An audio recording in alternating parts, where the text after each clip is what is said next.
इदं न मम प्रजापतये स्वाहा प्रजापतये इदं न मम। करनी चाहिए, दिन रात मेहनत कर रहा मैं उन्हें भूल सकूँ। कभी लक्ष्मी के पीछे पागल होना ही नहीं चाहिए। पकड़ना कौन चाहिए? नारायण। जहाँ नारायण रहे वहाँ लक्ष्मी रहेगी तो भगाए से नहीं लगेगी। अब नारायण कौन है? यज्ञ नारायण। यज्ञ नारायण मतलब यज्ञ जहाँ मानता नारायण रहे वो लक्ष्मी रहेगी नहीं, भगाए से नहीं लगेगी। मेरे सो मन भर रहा है, बहुत बड़ो किसान नहीं है, लेकिन आज मतलब अभी देखो मेरा बिजनेस भी सही 2-2 दुकानें हैं। ये क्या है? अग्नये स्वाहा अग्नये इदं न मम। तो सूर्य देव की जो कृपा हम कहें ना, ये मंत्रों की जो शक्ति है ना, कभी समय होगा तो बताऊंगा। मैं जो प्राचीन काल में हम सुनेंगे वेदों के हमारे मंत्रों में इतनी शक्ति है थी, आज ये इतनी शक्ति है आप भी नहीं ले सकते हैं। मैंने 90 से एकदम मैं अभिनय तक कर रहा हूँ, मतलब हर मतलब जो शक्ति की हम कहें ना, संपूर्ण शक्ति मंत्रों के अंदर है। हम खुद प्रयत्न करें, पर्यावरण को साफ रखने का काम करें।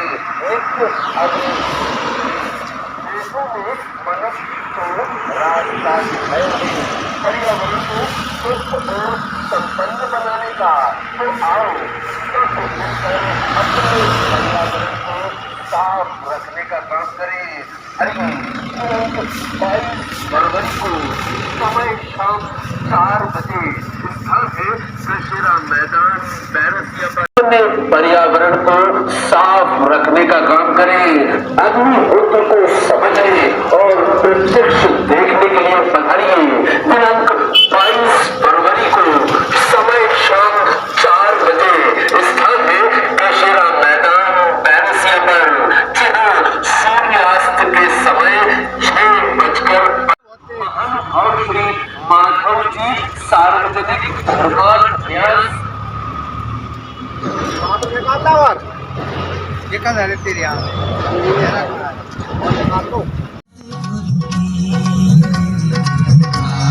श्री गुरु की गाँव में आरती सतगुरु की।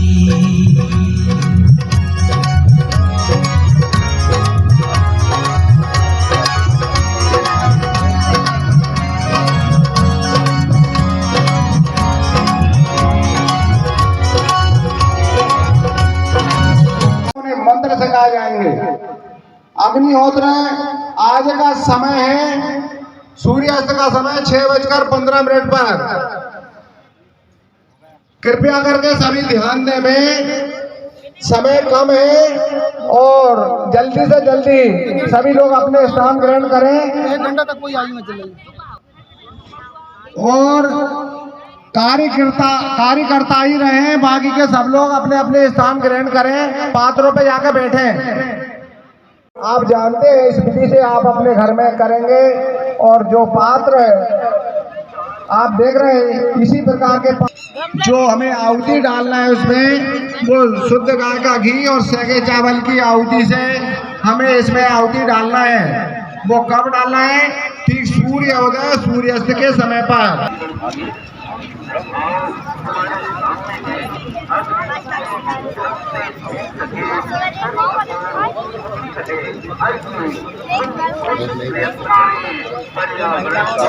हम लोग तहे दिल से बैरसिया टीम की ओर से उनका स्वागत करते हैं। पर्यावरण को साफ रखने का काम करें।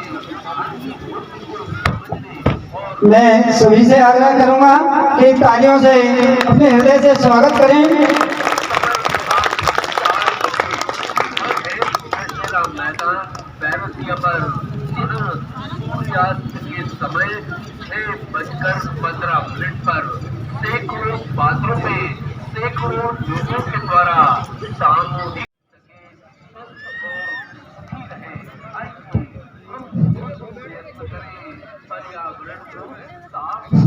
हाँ देखिए, जब सूर्य उदय सूर्यास्त होता है उस समय हम मंत्र उच्चारण करके ये आहुति डालेंगे। तो देखिए, अग्निहोत्र करने के 5 नियम हैं। सबसे पहले आप लोग नियम समझ लें, ये तांबे का हो या मिट्टी का, आकार यही होना चाहिए। इसके आकार की बहुत विशेषता है, हर यज्ञ की वेदी की आकार अलग अलग होता है। सबसे पहला नियम है, ये मेरे हाथ में देख रहे हैं, तांबे या मिट्टी, 2 ही धातु के इसमें पात्र लगते हैं। इसका दूसरा नियम है, ठीक सूर्य उदय सूर्यास्त, ऐसा टाइम टेबल है, महर्षि तहसील का टाइम टेबल है। और इसका तीसरा नियम है, गाय के गोबर ऐसे साफ सुथरे कंडे के कंडे बना लें, इसमें कंकर मिट्टी ना हो। देखिए, पढ़ाई की शुरुआत कौन से अक्षर से होती है? छोटे आ से। और आज हम छोटे आ भूल गए हैं, इसलिए हमारे सामने जो देख रहे हैं अपन चारों तरफ हाहाकार, प्रदूषण रूपी राक्षस हमारे बीच में आ चुका है। अभी एक टाइम के एक अग्निहोत्र के करने से हमारे पड़ोसी को ही नहीं उससे लाभ मिलता है। हम जन कल्याण के लिए कार्य करें, इस भावना से हम लोग करें। हमारा स्वार्थ नहीं है, हम सुखी तभी होंगे जब हमारा पड़ोसी सुखी हो, क्योंकि हम यदि ये भावना है कि हम सुखी हों, पड़ोसी दुखी है, तो हम सुखी नहीं है। हमारे पड़ोसी भी जो आनंद हम ले रहे हैं उसे भी मिले। शब्द ईश्वर शक्ति के लिए ये आहुति है, तो ये इसमें विशेष समय की पाबंदी का ध्यान है। हमारे घर में जब सूर्य उदय सूर्यास्त के समय अग्निहोत्र होता है, पूरे परिवार के लोग बैठते हैं, आहुति एक व्यक्ति डालता है और सब मंत्र बोलते हैं। सब साथ में आहुति डालेंगे। अग्नये स्वाहा, अग्नये इदं नाम प्रजापतये स्वाहा, प्रजापतये इदं नाम। मैदान बैरसिया पर सूर्यास्त के समय 6:15 पर सैकड़ों पात्रों में सैकड़ों लोगों के द्वारा सामूहिक अग्निहोत्र संपन्न होगा। साथ ही अग्निहोत्र के तत्काल बाद परम सद्गुरु के संबोधन होंगे। पधारिए इस अग्निहोत्र के भव्य और दिव्य आयोजन में। हमारे बीच में उपस्थित परम सत्य भैया जयंत भैया के स्वागत के लिए भारतीय जनता पार्टी के प्रदेश उपाध्यक्ष किसान मोर्चा के आदरणीय भाई साहब भगवान सिंह जी मीणा को आमंत्रित करता हूं कि वो आए और पुष्पगुच्छ भेंटकर आदरणीय भैया का स्वागत करें। जोरदार तालियां हो जाएं। अब मैं श्री प्रीतम सिंह जी पटेल साहब बरखेड़ा वालों से अनुरोध करूंगा कि वो आए और परम श्रद्धेय दीदी का स्वागत करें। हमारे बीच में योग से जुड़े हुए आदरणीय स्वामी जी उपस्थित हैं। मैं उनके स्वागत के लिए पटेल साहब श्री हीरालाल जी को आमंत्रित करना चाहूंगा कि वो आए और पुष्पगुच्छ भेंटकर परम श्रद्धेय स्वामी जी का स्वागत करें।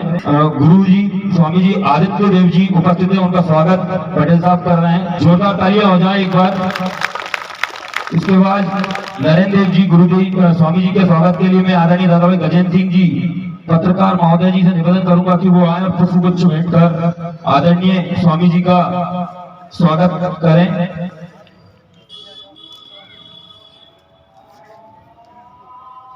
एक बार पुनः जोरदार तालियां हो जाएं।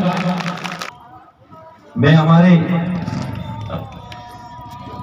विनय भैया के स्वागत के लिए युवा टीम के हमारे ब्रजेश भाई से निवेदन करूंगा कि वो आ जाए और भैया का स्वागत करता हूँ, वंदन करता हूँ, अभिनंदन करता हूँ। और जो अग्निहोत्र आचरण करता हुआ जो लोग नए लोग हैं अग्निहोत्र को जिन्होंने आज जाना है समझा है, वह सभी लोग को बहुत बहुत धन्यवाद। अब मैं ज्यादा समय न लेते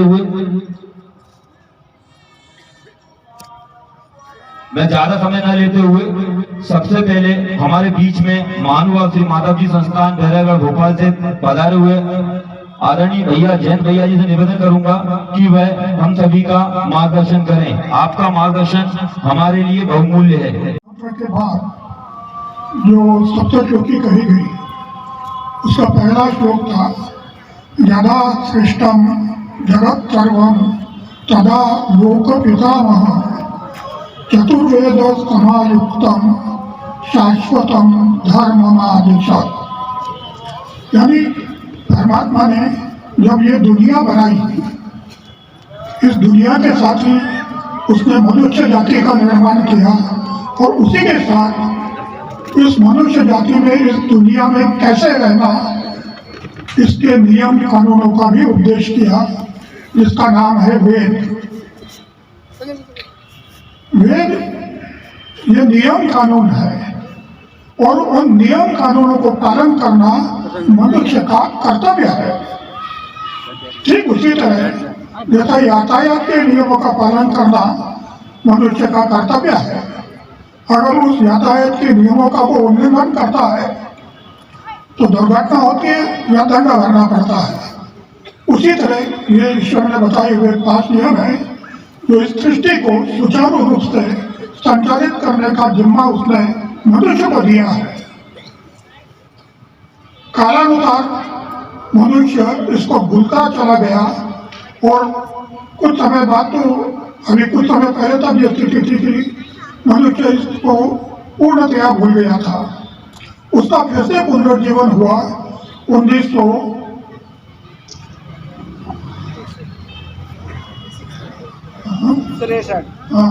परम सदगुरु श्री महानुभाव माधव जी पोद्दार साहब ने इसका पुनर्जीवन किया।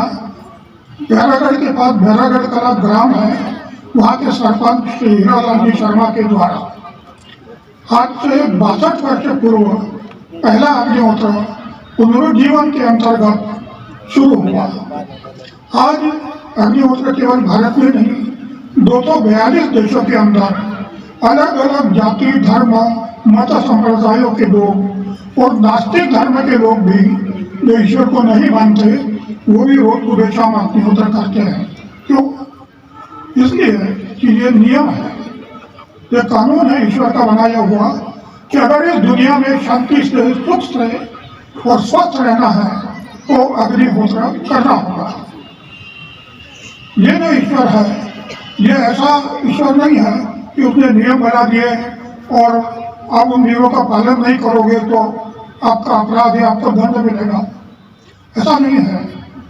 कानून का मतलब यह है कि ये समय पर वर्षा हो, समय पर फसलें हो, रोग बीमारी कम हो, मनुष्य की उन्नति हो, उसकी आत्मिक उन्नति हो। इस सब के लिए जरूरी है कि ये पंच महाभूत जो है, ये यानी हवा, पानी, अग्नि, वायु और आकाश, ये शुद्ध रहे। जब ये शुद्ध रहते हैं तो ही मनुष्य स्वस्थ रह सकता है, तो ही मनुष्य शांतिपूर्वक रह सकता है और तो ही मनुष्य सुखी हो सकता है। अगर इनका पालन, इनका संवर्धन हमने नहीं किया तो श्री कृष्ण जी कहते हैं गीता में कि जो सृष्टि के नियमों का पालन करने के लिए, देवताओं को संतुष्ट करने के लिए अपने घर में रोज सुबह शाम अग्निहोत्र नहीं करता है, वो चोर है। क्योंकि वो जो कुछ खाता पीता है, वो जिसने उसको दिया हुआ है, जो अन्न, जो कुछ भी संपत्ति, जो कुछ भी जिसने ईश्वर ने उसको दी हुई है, उसको वापस किए बिना वो उसका उपभोग करता है, इसलिए वो चोर है। तो इसलिए वो कहते हैं कि ये देवता यानी ये प्राकृतिक शक्तियाँ हैं, इनको इनका भोग दो पहले, और उसके बाद जो बचा हुआ है यज्ञ शिष्ट जिसको कहते हैं, उसका तुम खाओगे तो वो तुम्हारे शरीर को लगेगा। वो जो धन है तुम्हें, वो जो ईश्वर ने तुमको धन दिया है, वो धन जरूरतमंदों को दान करोगे, उसके बाद बचा हुआ जो उपभोग करोगे तो उससे समृद्धि आएगी। तो ऐसे ये नियम है। ये नियमों में सर्वप्रथम है अग्निहोत्र, यज्ञ का सबसे छोटा रूप। हर कोई कर सकता है। और जैसा मैंने बताया कि आज दुनिया के 242 देशों में रोज सुबह शाम अग्नि स्वाहा, और ऐसा नहीं कि 242 देशों में जो हिंदू धर्म को मानने वाले लोग हैं वो करते हैं, ऐसा नहीं। ईसाई करते हैं, मुसलमान करते हैं, यहूदी करते हैं। और मैंने कहा जैसे रशियन जो देश है, यूगोस्लाविया, पोलैंड आदि देशों में जो कम्युनिस्ट विचारधारा के हैं, वो ईश्वर को नहीं मानते लेकिन अग्निहोत्र करते हैं। क्योंकि वहाँ पे एक आणविक कारखाना था, एटॉमिक कारखाना था, उसमें 1985 में 84 में भयंकर विस्फोट हुआ और विस्फोट की वजह से सभी अनाज पशु पक्षी सभी मारे गए और आज तक वहाँ पर अन्न पैदा जो होता है वो आणविक विकिरण से युक्त होता है, जो शरीर में कैंसर पैदा करता है, मनुष्य जाति को विकलांग करता है। वो तत्व आज भी है और अगले 100 साल तक वो करता रहेगा। उससे बचने के लिए वहाँ के जो डॉक्टर्स थे, वहाँ के जो वैज्ञानिक हैं, उन्होंने वहाँ के लोगों को कहा कि अगर इससे बचना है, मौत से बचना है आणविक विकिरण की, तो आप अग्निहोत्र कीजिए, क्योंकि अग्निहोत्र से आणविक विकिरण भी दूर हो जाता है। ऐसा कोई साधन वैज्ञानिकों के पास, दुनिया के किसी भी संस्कृति के पास ऐसा दूसरा कोई साधन नहीं है और वह एकमात्र साधन है अग्निहोत्र। इसलिए आपकी विचारधारा क्या है? आप ईश्वर को मानते हैं या नहीं मानते हैं? आप क्या खाते हैं? आप क्या पीते हैं? इससे अग्निहोत्र का कोई संबंध नहीं। आप मनुष्य हैं, आप सांस लेते हैं, आप पानी पीते हैं, आप भोजन करते हैं, तो आपका कर्तव्य है कि सबको शुद्ध करें और हमारी आने वाली पीढ़ी को विकलांग न होने दें, उनको बीमार न होने दें। उसके लिए अपने घर में नित्य सुबह अग्निहोत्र करें। घर का कोई भी व्यक्ति अग्निहोत्र कर सकता है। जो घर का कर्ता पुरुष है उसने करना चाहिए। जो अगर घर से बाहर गया है तो उसकी पत्नी अग्निहोत्र कर सकती है, पति पत्नी दोनों बाहर गए तो बच्चे कर सकते हैं, परिवार सहित बाहर गए और घर में नौकर है तो नौकर भी समय पर अग्निहोत्र कर सकता है, क्योंकि अग्निहोत्र अनिवार्य है। इस बार आपने भोजन नहीं किया तो चलेगा, लेकिन अग्निहोत्र नहीं किया तो आप अपने ही पैर पर कुल्हाड़ी मार रहे हैं, क्योंकि आज स्थिति ऐसी है कि हवा, जल, आकाश, अग्नि, ये सब जो है भूमि, ये सब जहर उगल रहे हैं और इस जहर का हमारी मानसिक स्थिति पर बहुत बुरा असर पड़ रहा है। छोटे छोटे बच्चे बीमारियों का, हार्ट अटैक का और डिप्रेशन का शिकार हो रहे हैं, आत्महत्या कर रहे हैं। इन सब से मानव जाति को बचाने के लिए ये अग्निहोत्र का पुनर्जीवन हुआ है। घर घर में आप करें, अपने नाते रिश्तेदारों को बताएं, अपने मित्रों परिचितों को बताएं, अपने पास पड़ोस को बताएं और उनसे कहें कि हम कर रहे हैं और हमारा ये अनुभव है, इसलिए आप भी करें। धन्यवाद। दीदी से मैं निवेदन करूंगा कि वे हमारा मार्गदर्शन करें। जोरदार तालियां हो जाए एक बार आदरणीय दीदी।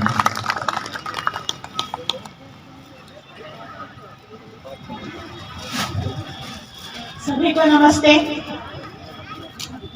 बहुत अच्छा आज का प्रसंग है। 22 फरवरी अग्निहोत्र जयंती के निमित्त से हम लोगों की मुलाकात हुई है।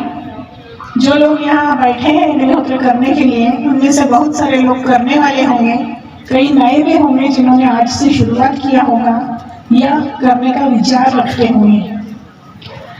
जैसा कि अभी जयंत भैया ने कहा, और अग्निहोत्र जयंती ये दिन का नाम रखा गया है, यानी एक ऐसा समय भी था जब अग्निहोत्र इतना विस्मित हो गया था कि मृतप्राय भूल ही गए थे लोग।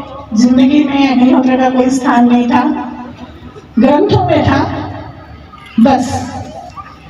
1963 पुलिस अग्निहोत्र की 2 आहुति का ये जो सबसे छोटा अग्निहोत्र है, यज्ञ है, इसकी शुरुआत 1963 में फिर से हुई, जो हजारों वर्षों से लुप्त था।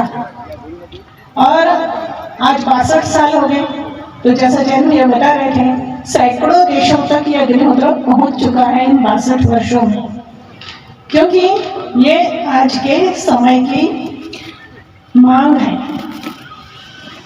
जैसा इन्होंने भी कहा, परिस्थितियां बहुत विपरीत हैं। हम देखते हैं आए दिन, अगर हम समाचार पत्रों को देखते हैं, टीवी पे न्यूज़ देखते हैं, तो सब कुछ जो घटित हो रहा है वह सामान्य नहीं है। स्वास्थ्य के दृष्टि से अगर देखें तो मुझे लगता है कि बहुत ही बुरी स्थिति है। हर किसी के पास स्वास्थ्य की समस्या है। और अभी यहाँ स्वामी जी बैठे हैं जो योगा सिखाते हैं। योग स्वास्थ्य के लिए बहुत अच्छा है। योग मतलब आसन, प्राणायाम, ये जो चीज़ें सिखाई जा रही हैं, ये बहुत ज़रूरी है कि हम स्वास्थ्य पर ध्यान दें और उचित योगासन और प्राणायाम करें, पर जो वातावरण में प्राण शक्ति है वो भी प्रदूषित है। जितना हम इनहेल करेंगे, लेंगे, तो अच्छे के साथ हम बुरा भी ग्रहण करेंगे। तो ये अगर योगा प्राणायाम अग्निहोत्र के वातावरण में हो तो जितना फायदा होना चाहिए वो 100% लाभ अग्निहोत्र वातावरण में योग और प्राणायाम का मिलता है, ऐसा लोगों का अनुभव है। कहने का मतलब यह है मेरा कि चाहे कोई भी परिस्थिति हो, मनुष्य बिना सांस लिए रह ही नहीं सकता। खाए बगैर रह सकता है, पिए बगैर घंटों निकाल सकता है, और सांस लिए बगैर तो जीवन की कल्पना ही नहीं है। तो जो हम सांस ले रहे हैं वो हमें शुद्ध रूप में मिले, इसके लिए आज के समय में किसी के पास कोई भी उपाय नहीं है वातावरण को शुद्ध करने का। ये वेदों का दिया हुआ जो हमारे पास प्राचीनतम साधन है, इसके अलावा कुछ नहीं है। मशीनें लाके लोग शहरों में रख लेते हैं, एयर प्यूरिफायर, कुछ नहीं होता उससे। अग्निहोत्र के बाद जीवन में बहुत बड़े परिवर्तन आते हैं। इसलिए आते हैं वो परिवर्तन कि पूरे जितना समय आप अपने घर में बिताते हैं, जहाँ घर में आपके यहाँ अग्निहोत्र होता है, तो आप एक आह्लाददायक वातावरण में रहते हैं, एक तनाव मुक्त वातावरण में रहते हैं, आपको शुद्ध वायु मिलती है और आपको एक बहुत अच्छा रिलैक्सेशन मिलता है, तो स्वास्थ्य पर बहुत अच्छा परिणाम होता है। तो अग्निहोत्र ये आज के समय की आवश्यकता है। शायद इसीलिए ईश्वरीय योजना रही होगी कि इसको फिर से, जो विस्मृत हो गया है, उसे फिर से लाया जाए। आज अग्निहोत्र का प्रचार 62 साल से हो रहा है। अभी हमारा कुछ लोगों ने देखा व्हाट्सएप पे जर्मनी का एक वीडियो देखा जिसमें जर्मन लोग बैठ करके सामूहिक रूप से अग्निहोत्र कर रहे हैं, और बिल्कुल हमारे जैसे मंत्र बोल करके, पंक्ति मार करके, जैसे हम बैठे जैसा कर रहे हैं। सब जगह दुनिया भर में ऐसे ही होता है। बहुत सारे लोग उसको देख के बड़े प्रभावित हुए, पर कुछ लोगों ने इस तरह की टिप्पणी भी की कि जब बाहर से आता है तो हम उससे प्रभावित होते हैं, और जब हमारे यहाँ हम कहने के लिए जाते हैं लोगों से, तो लोग सुनते ही नहीं हैं। इधर से सुनते हैं और इधर से निकालते हैं। जर्मन कर रहे हैं तो विशेष है, और हम कर रहे हैं तो कुछ नहीं। तो ये इस सोच को कैसे बदला जाए?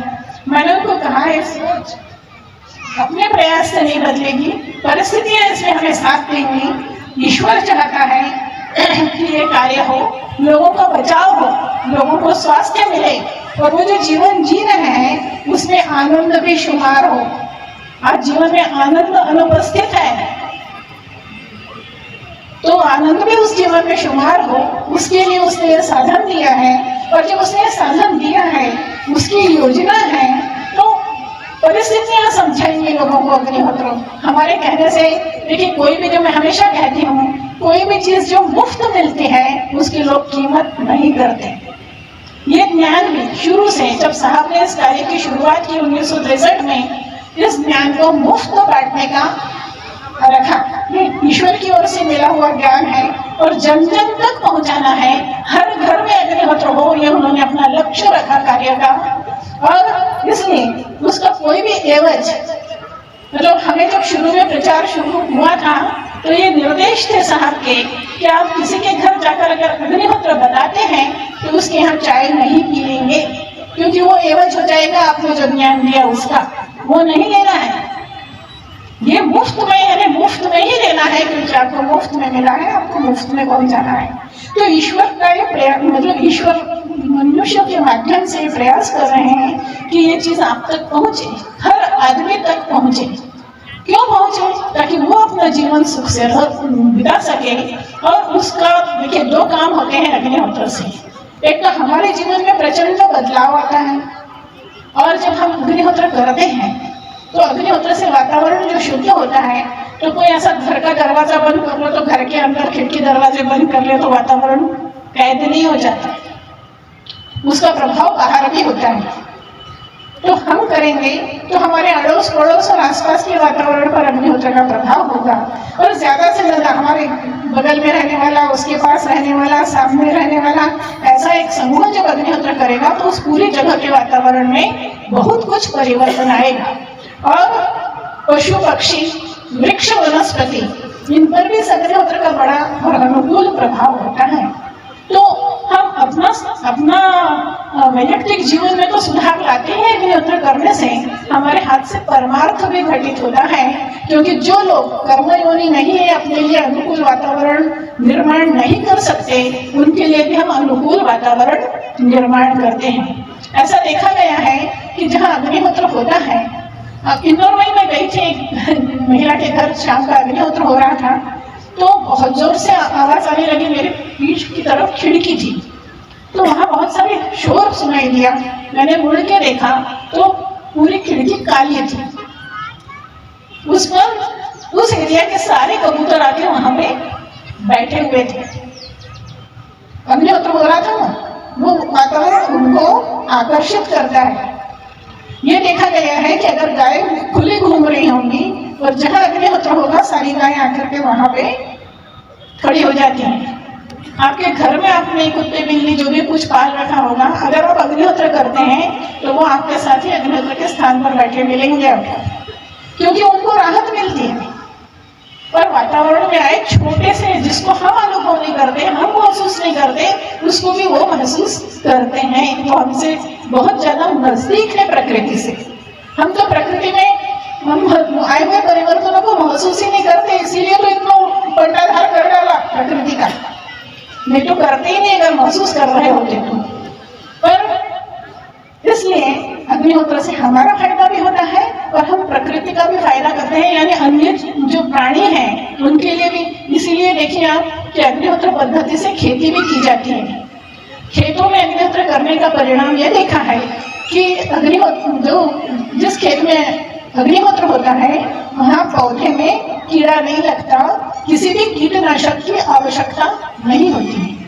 ये कार्यक्रम जिन्होंने आयोजित किया है उनमें ये प्रताप सिंह जी हैं यहाँ पे, इन्होंने वर्षों इस पद्धति से खेती की है। इनको मुख्यमंत्री जी ने आर्थिक को लेकर के सम्मानित भी किया है जैविक कृषक के रूप में। और बहुत सारे किसान आज अग्निहोत्र पद्धति से खेती कर रहे हैं, यानी खेत में अग्निहोत्र करते हैं। कीड़ा लगता ही नहीं तो दवाई क्यों डालोगे आप, यानी जहरीले उस पदार्थ का उपयोग क्यों करोगे। तो जैसे पौधे में कीड़ा नहीं लगता, हमारे घर में जब अग्निहोत्र होता है तो घर के जितने सदस्य हैं उनको भी कीड़ नहीं लगती है, अर्थात रोगों का शिकार नहीं होते हैं, स्वस्थ रहते हैं। तो हमें जो स्वास्थ्य चाहिए है, जो आनंद चाहिए है, उसके लिए ये जो वेदों का पुराना साधन दिया, ये सबके पास पहुंचाने का हमारा प्रयास है। और जैसा मैंने कहा कि बहुत सारी चीजें आप में से कई लोग ऐसे होंगे जो कई बार अग्निहोत्र के बारे में सुन चुके होंगे। बेरसिया में वर्षों से ये कार्य हो रहा है, तो सुनने से चलने वाला नहीं काम, आज नहीं कल नहीं परसों कभी ना कभी इस पर आना पड़ेगा, क्योंकि यही चीज राहत देगी। अग्निहोत्र का कोई पर्याय नहीं है, यानी अग्निहोत्र की एवज में हम और कुछ नहीं कर सकते। हम कितने भी यज्ञ कर लें, अग्निहोत्र की पूर्ति नहीं होगी। ये इतना छोटा सा है, छोटा सा पात्र, छोटी सी सामग्री, थोड़े से गंडे, थोड़ा सा टाइम और बिल्कुल 20 सेकंड में बोले जा सके इतने से मंत्र, पर ये किमया करते हैं, ये सही में जीवन में चालू करते हैं, जो बड़ा यज्ञ भी नहीं कर पाएगा। क्यों? क्योंकि आप सवेरे करते हो, शाम को करते हो, सवेरे करते हो, शाम को करते हो, आपके जीवन का वो हिस्सा बच जाता है। तो जो जैसे टॉनिक होता है ना, पूरी शीशी पी जाओगे तो शायद हॉस्पिटलाइज ही हो जाओ। टॉनिक ताकत देता है, पर पूरी शीशी पी गए तो क्या होगा, अस्पताल भागना पड़ेगा। पर वो 2 चम्मच सवेरे, 2 चम्मच शाम, आपको क्या देगा, ताकत। ऐसा अग्निहोत्र है जो आपके जीवन के हर क्षेत्रों में आपको सामर्थ्यवान बनाता है, सशक्त बनाता है, स्वस्थ बनाता है, आनंदी बनाता है, सब कुछ देता है अग्निहोत्र। तो इसलिए इसका स्वरूप छोटा है और रोज के दैनंदिन जीवन के साथ जुड़ा हुआ है। 2 मिनट सवेरे निकालने हैं, 2 मिनट शाम को निकालने हैं। तो इसीलिए मैंने कहा कि इसका कोई एवज नहीं है, अन्य कोई यज्ञ करने से इसकी पूर्ति नहीं होती है। और समय का अग्निहोत्र में बहुत महत्व है, इसलिए लोग थोड़े डरते हैं उसे करने के लिए, पर सहजता से समय निकाला जा सकता है। जो लोग कर रहे हैं, वर्षों से कर रहे हैं, ये यहाँ पे जितने भी लोग बैठे हैं आपके सामने, इनको सबको 30-30 साल हो गए हैं अग्निहोत्र करते हुए।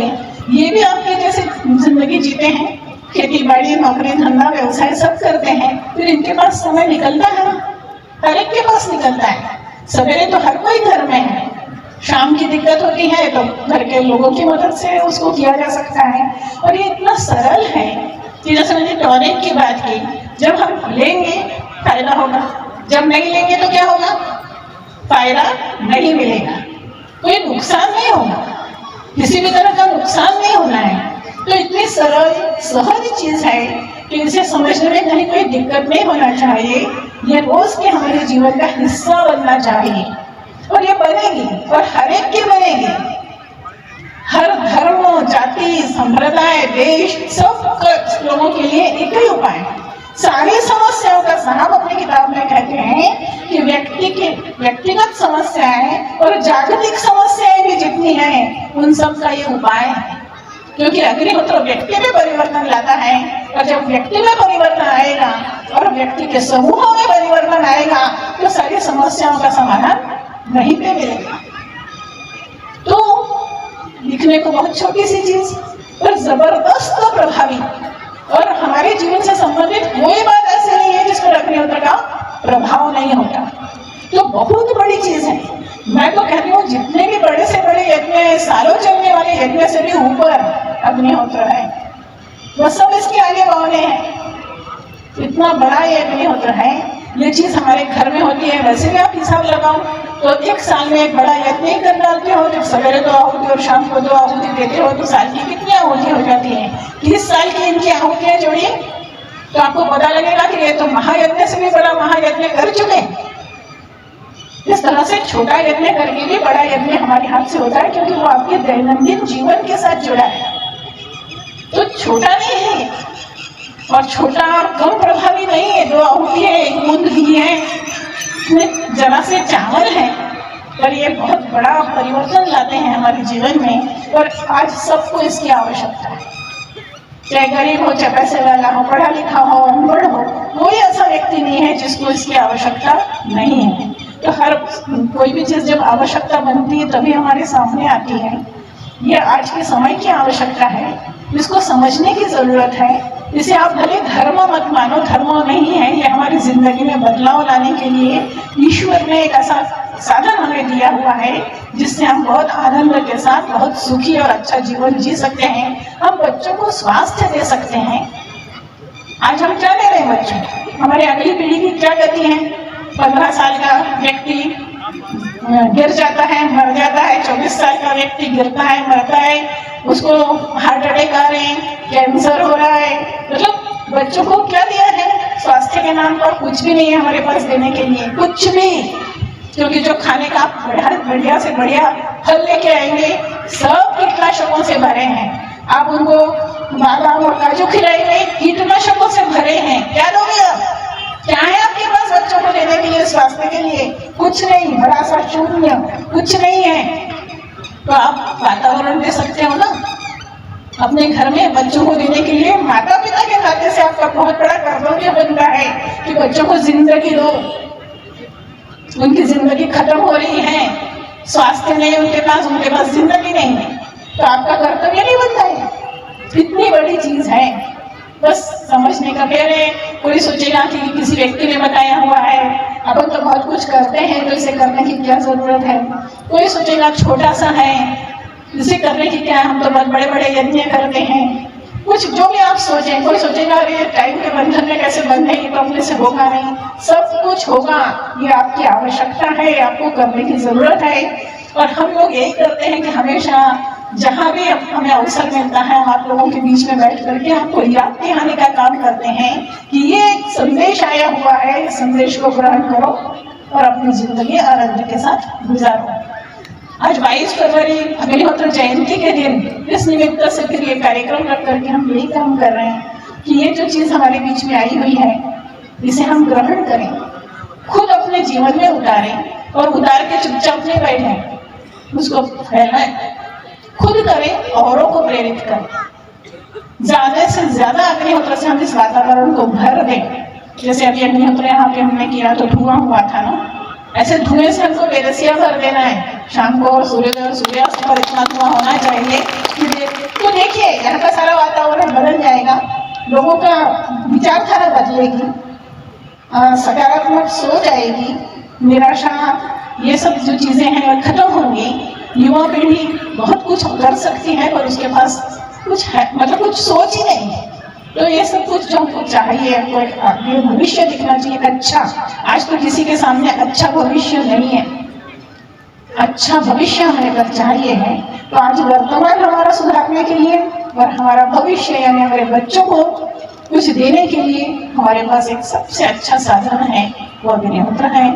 तो आज अग्निहोत्र जयंती के दिन जो लोग अग्निहोत्र नहीं करते उन सबसे मैं निवेदन करना चाहूँगी कि कृपया इस विषय को समझिए, इसकी किताबें पढ़िए, अग्निहोत्र करने वालों से मिलिए, उनके अनुभव सुनिए और अग्निहोत्र करने का विचार बनाइए, खुद अग्निहोत्र करिए और जितने आपके रिश्तेदार मित्र जिन जिनको आप अपना समझते हैं उन तक ये संदेश पहुँच जाए। धन्यवाद।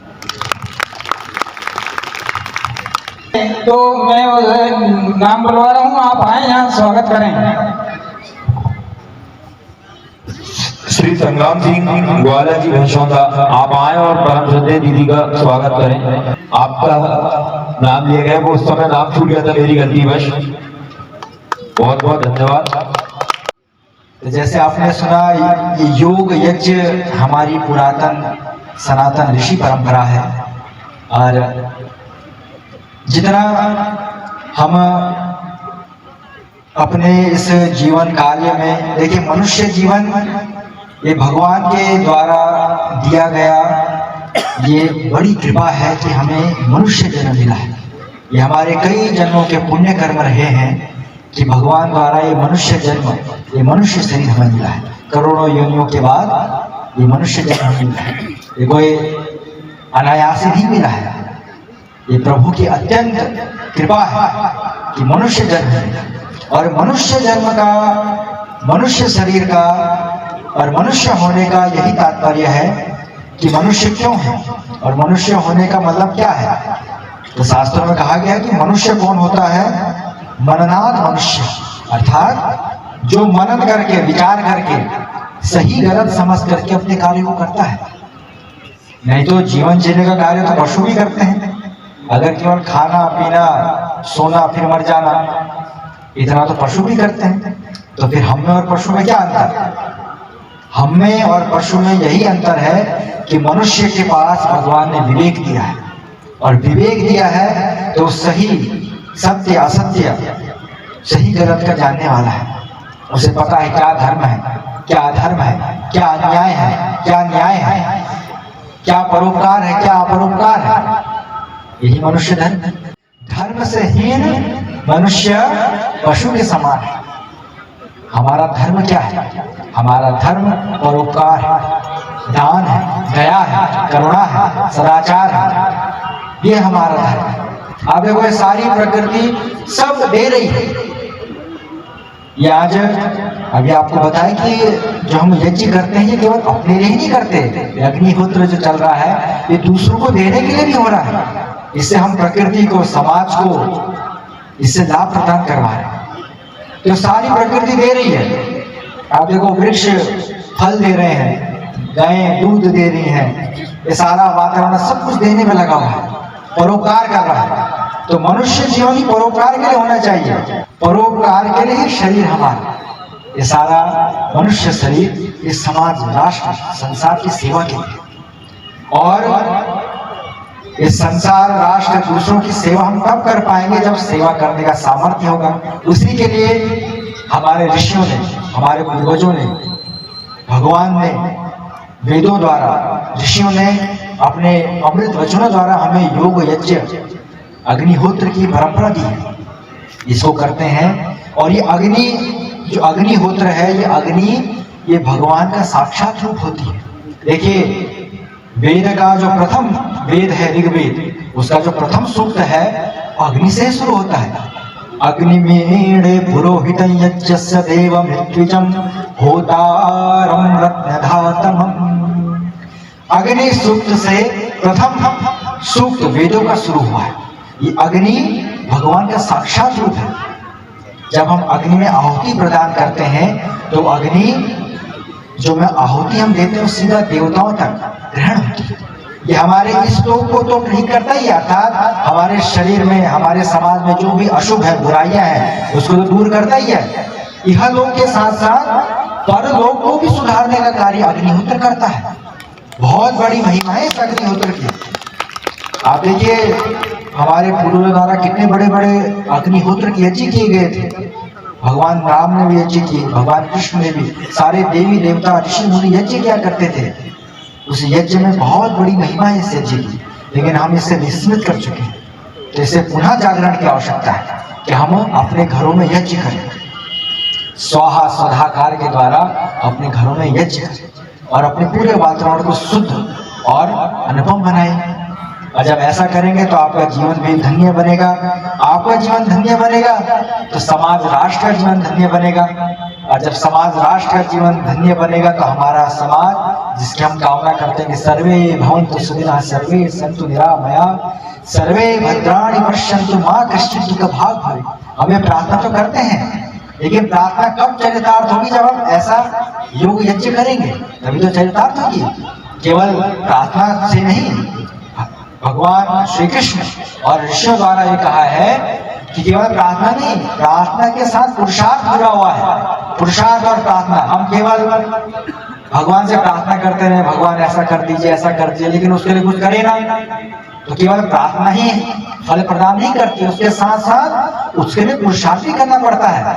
हमने भगवान से प्रार्थना की, भगवान मेरा ये कार्य है, इसमें मुझे, या कोई भी हम कार्य करते हैं, घर बार चलाते हैं, व्यापार करते हैं, धंधा करते हैं, उसमें हम कहते हैं कि भगवान हमारे कार्य सफल कर दे।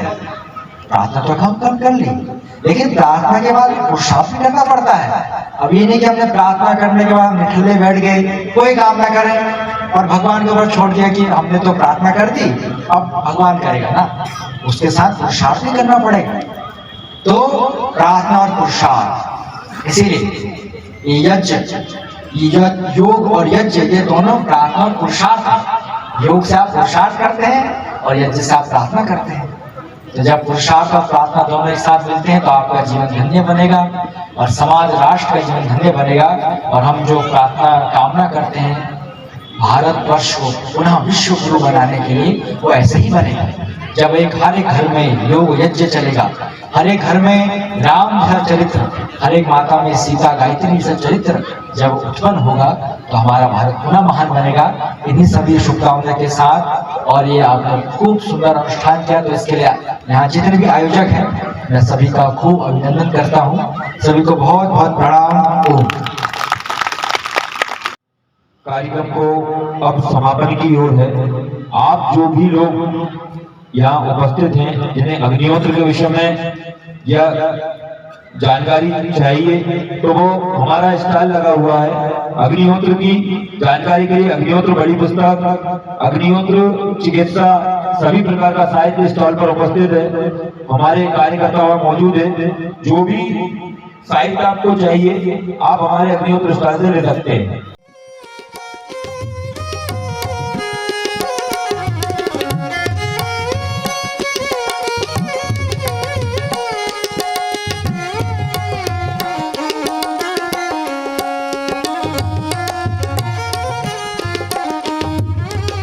बढ़िया मतलब अच्छा, एक बार सबको याद दिलाना भी हो जाता है ना इस कार्यक्रम के निमित्त से। इतने गांवों में कल दादा ने दिया 5 पुस्तक ले जा भैया, तो 5 रजिस्ट्रेशन करेगी अपने वालों के, कुछ जाते ही होगा, फिर 5 और 10 करेगा। चाहे एक भी नहीं रजिस्ट्रेशन हुआ तो एक नहीं कर पाए।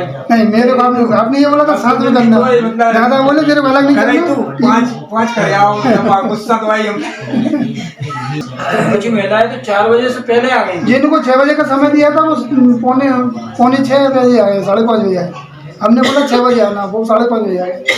अपन ने 4:30 नहीं, मैंने जो लोग टाइम बात को समय जो लोग नहीं रुकते ज्यादा, उनको मैंने 6 बजे का समय दिया, तो वो 5:30 बजे आए, पूरा टाइम रुके। बनिया भी आए, आए ना, दुकानें छोड़ के आए, अग्निहोत्र पे बैठे।